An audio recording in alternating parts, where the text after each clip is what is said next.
You're getting traffic, you're spending on ads, visitors are landing on your site, but they simply aren't buying. Sound familiar? It's one of the most frustrating things for an e-commerce brand. You think you have an amazing product, and a lot of them do have an amazing product, but people simply are just browsing and bouncing. Now in this video, I'm going to show you the 3 biggest reasons why people are not converting and what to do about it starting today. Now why listen to me? Well, for over 8 years, I've been working with more than 60 e-commerce brands to grow their online revenue and making sure that people buy, not with fancy tricks or trendy tools, but with what makes them actually buy. So let's dive in with what might be stopping your visitors from becoming customers. Now, the first reason why people are not buying from your site is that you're probably making them think too hard. A person takes on average 35,000 decisions a day. So if your website makes them think really hard, they are just getting burned out and they just feel like, I'll just check it tomorrow or another time. They simply don't always want to think. And also they don't always have the time to think. Just remember that the majority of the visitors now are on mobile phones, even for some B2B businesses. So when you're on your phone, what it means is that you're not necessarily sitting down and just taking the time to browse the site and to check what's going on. You're constantly on the move. You're maybe on the train and you're arriving at the station and you need to get out, or you're just on your phone on the couch and your partner talks to you and you try to do 2 things at the same time, or you're at your work during your lunch break and you also don't have a lot of time and there's also a lot of noise around you. So that means that if the website is simple and easy to understand, it will help them in their decision making and they're more likely to buy, because if there's a lot of distraction, then people have difficulty focusing on the matter at hand. And I get it, you don't want your visitor to feel confused when they're on your website because there's certain information that's lacking. But what's happening is that a lot of information is being dumped on product pages and that just overwhelms the visitor. It is very important to see what questions your visitors have and how you can tackle their fears and doubts and focus on that. Plus, what motivates them, what really triggers them and makes them perform an action, a desired action that you want them to take. For example, adding something to the cart. Now, how can you do this, for example? Well, if you know what triggers them the most and what fears they have, you can focus on conveying that information first. Mention your main benefits in the headline so that when people skim and scan your page, they at least get that important information. And if you tackle those points first and prominently, then you already have reeled your visitor in, and then they're more likely to stay on and do research for other things so that they can be very sure about their purchase. But if you make those benefits part of your headline, if you communicate a lot of the benefits and information that is relevant, like ingredients, how to use it, what it is made of, if you already put that in images, when people scroll to the image gallery, you already have a lot of information, important information, that is in the customer's mind. Because especially for mobile visitors, the image gallery is one of the first things that they see. So if they swipe through it, they can already have a lot of things that you can already tackle some objections. For example, if people are usually afraid of the taste of the product that you sell, then you can already mention why your product tastes good.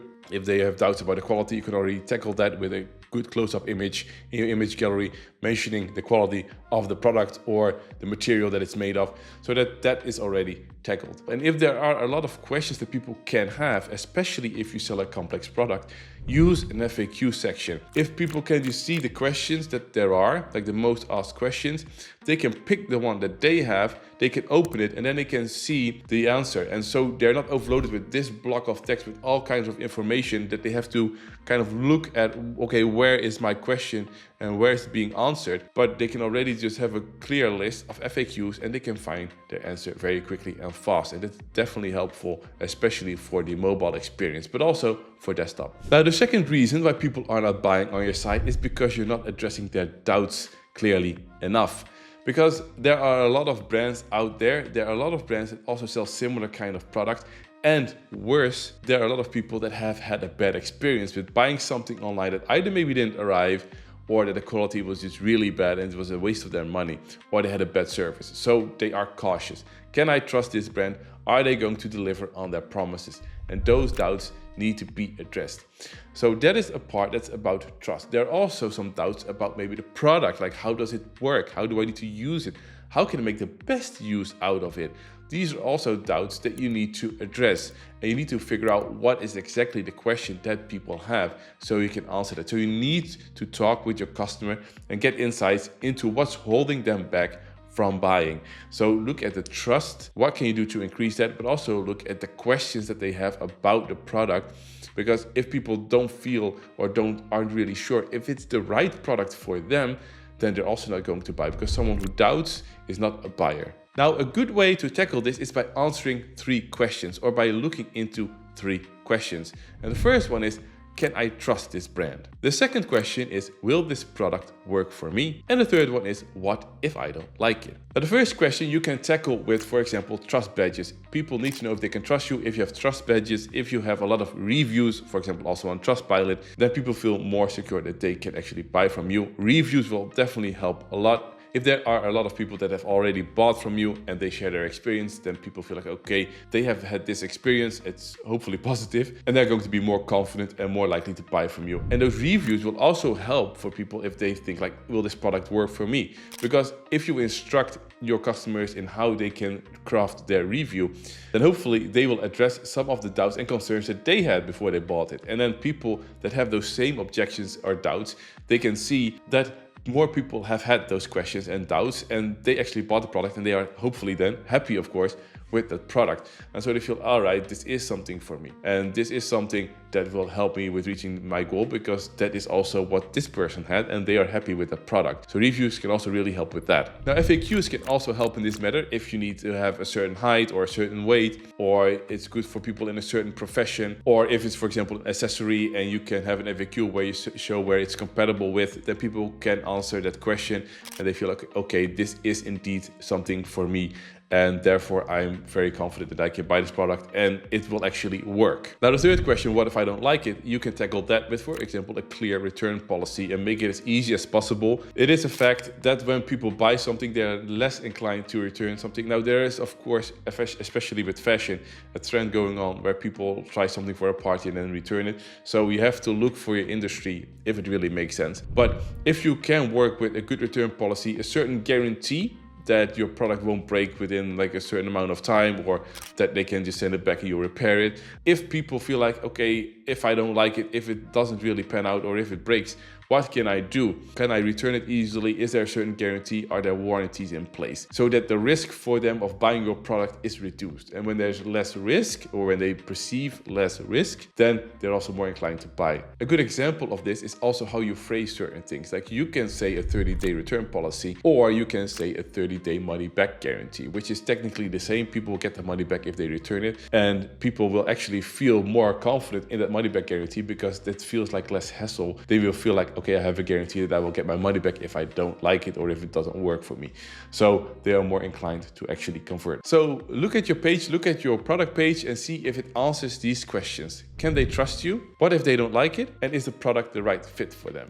If these questions are answered, then you're set for a good conversion rate. The third reason why people are not buying on your site is because you're treating mobile as a mini desktop. And trust me, a lot of brands still do. Even though that's 60 to 70 and sometimes even 80, and I've actually seen 90% of the visitors on a website are from mobile, it is still treated as a mini desktop. Okay, we need to make this fit, we need to make it responsive so that it shows properly on a mobile device. And you might have even coined the term mobile first. Still, it is treated as, does it look good on mobile? Does it work well on mobile? But those are not necessarily the questions that you need to ask, not anymore. The question you need to ask yourself is, how usable is it? Because people, it might look good on mobile, but if it's not catered to their behavior, it's not going to be as effective. As I said before, people that are using your website on a mobile phone, they are maybe on the go. They have a quick coffee, they check the site, maybe the partner is on the toilet while they're having dinner and they quickly check a website. They are tired after a long day of work. They are not sitting behind their desk checking their mobile phone with no distractions, and therefore can read everything and press on everything and take the time and patience to actually browse your website. No. Mobile users on average, they spend half the time on your website compared to desktop users. So you have only half as much time to convince them and motivate them to buy. It's therefore crucial that you look into things. Okay, is it easy tappable on mobile? Can they easily zoom on this device? Because that's sometimes also a bit of a hassle on mobile phones. Is the product information and the benefits easy to find and clear and high on the page, not buried somewhere deep down? Is the call to action easy to find? And moreover, are there a lot of things that people can see and read that can just quickly convince them that we are the right deal? So that means a short snippet of a review showing how good you are, maybe a trust badge as well. If you can show how many people have bought your product, people will feel, okay, I'm not the first stupid person buying this product. A lot of people have had good experiences. If you have high quality images, people can zoom, they can see the details, they are rest assured, okay, this is good for me. If you clearly convey the benefits, this is what it will do, this is how it will make your life better, and this is how we can guarantee that, or at least if you don't like it, this is what you can do to get your money back, then people are like, okay, there's no risk, it has these benefits, looks good, people are happy about it, let's continue. That's how simple it actually needs to be on mobile devices. Not, okay, this is the desktop device experience where people can do a lot of research, where people can find this, where they can find that, where they can find this paper, and we just condense that into a mobile view and we're done. No. People don't use your website like that on a mobile device. You can give them the option to dig deeper, but then you'll need to make sure that these are a bit like collapsed, or that at least you link to them in certain ways, but don't make them all too prominent. People that have questions, of course, need to